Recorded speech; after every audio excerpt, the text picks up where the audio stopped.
अगर आप भी लेना चाहते हैं देश दुनिया की तमाम जानकारी तो आज ही सब्सक्राइब करें हमारे चैनल को। साथ ही नीचे दिए बेल आइकन को जरूर दबाएं ताकि हर अपडेट आप तक पहुंच सके।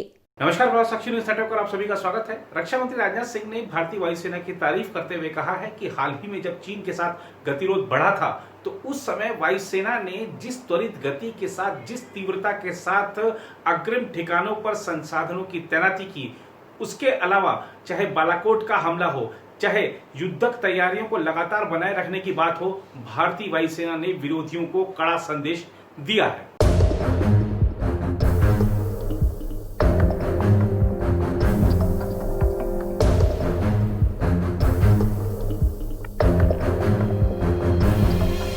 भारतीय वायुसेना के शीर्ष कमांडरों के 3 दिवसीय सम्मेलन को पहले दिन संबोधित करते हुए रक्षा मंत्री ने कहा कि अपनी संप्रभुता की रक्षा के लिए राष्ट्र का संकल्प अडिग है और देश के लोगों को अपनी सशस्त्र सेनाओं की क्षमताओं पर पूरा भरोसा है।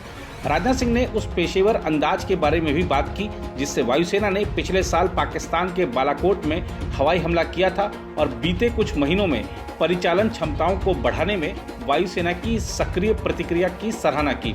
रक्षा मंत्रालय ने एक विज्ञप्ति में कहा, रक्षा मंत्री ने कहा कि जिस पेशेवर तरीके से वायुसेना ने बालाकोट में हवाई हमला किया और पूर्वी लद्दाख की मौजूदा स्थिति के मद्देनजर अग्रिम ठिकानों पर वायुसेना के संसाधनों की त्वरित तैनाती की गई, उससे विरोधियों को कड़ा संदेश गया है।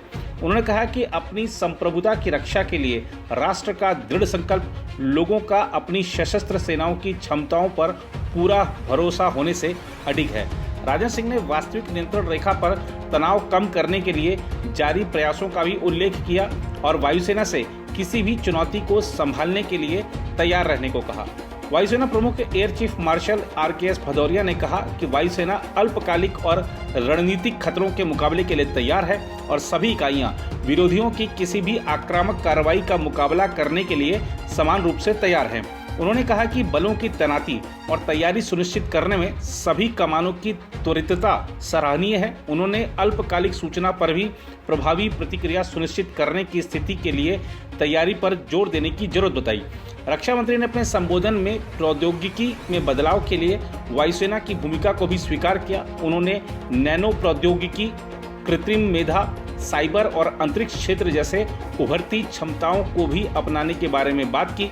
मंत्रालय ने कहा कि उन्होंने कमांडरों को आश्वस्त किया कि सशस्त्र बलों की सभी आवश्यकताएं, चाहे वित्तीय हों या किसी अन्य तरह की, पूरी की जाएंगी। सम्मेलन में भारतीय वायुसेना के कमांडर देश की वायु रक्षा प्रणाली की गहन समीक्षा करेंगे, जिसमें राफेल लड़ाकू विमानों के पहले जत्थे की लद्दाख क्षेत्र में तैनाती भी शामिल है। सूत्रों ने कहा कि कमांडरों के सम्मेलन का मुख्य मुद्दा पूर्वी लद्दाख में संपूर्ण स्थिति पर चर्चा और सभी संवेदनशील क्षेत्रों, जिसमें चीन से लगने वाली अरुणाचल प्रदेश, सिक्किम और उत्तराखंड से लगने वाली सीमा भी आती हैं, में वायुसेना की युद्धक तैयारियों को बढ़ाने पर जोर देना है। उधर दिल्ली की बात करें तो दिल्ली सरकार ने कहा है कि जो सीरो सर्वे यानी रक्त जांच के जो नतीजे आए हैं दिल्ली में हाल ही में जो कराए गए थे, उससे पता चला है कि दिल्ली की 23% आबादी कोरोना वायरस से संक्रमित थी। उन्होंने कहा कि जो नतीजे हैं चौंकाने वाले हैं और स्वास्थ्य मंत्री सत्येंद्र जैन ने ऐलान किया है कि 1 अगस्त से फिर से दिल्ली में सीरो सर्वे कराया जाएगा। आइए देखते हैं सत्येंद्र जैन इस मुद्दे पर क्या कह रहे हैं। सर्वे के कल रिजल्ट आए हैं जिसको NCDC और दिल्ली सरकार ने मिलकर किया था। तो लगभग 24% लोग, यानी दिल्ली की टोटल आबादी का 1/4 हिस्सा, उसमें एंटीबॉडीज पाई गई हैं। इसका मतलब कि दिल्ली की 1/4 आबादी के अंदर इन्फेक्शन हो चुका है और वो लोग रिकवर कर चुके हैं। उसमें से ज़्यादातर लोगों को नहीं पता था कि उनको इन्फेक्शन हुआ है। ये सीरो सर्वे किया गया था, इसकी डेट थी 27 जुलाई से लेकर 27 जून से लेकर 5 जुलाई तक इसके सैंपल लिए गए थे।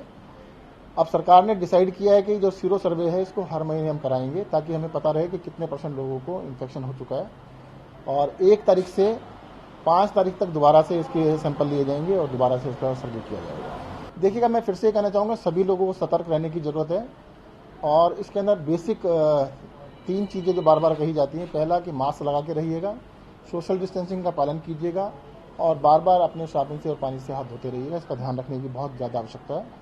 और देखिएगा, अभी क्योंकि ये सर्वे जो हुआ था 27 जून से लेकर 5 जुलाई के बीच में था और इसमें एंटीबॉडीज लगभग 15 दिन के बाद आती हैं, तो आप ये मान सकते हैं कि 15 जून का स्टेटस है ये। 15 जून से 20 जून के बीच का स्टेटस, यानी 1 महीना पुराना स्टेटस कह सकते हैं ये था। तो उसके बाद भी हो सकता है कुछ लोग इन्फेक्ट होकर ठीक हुए।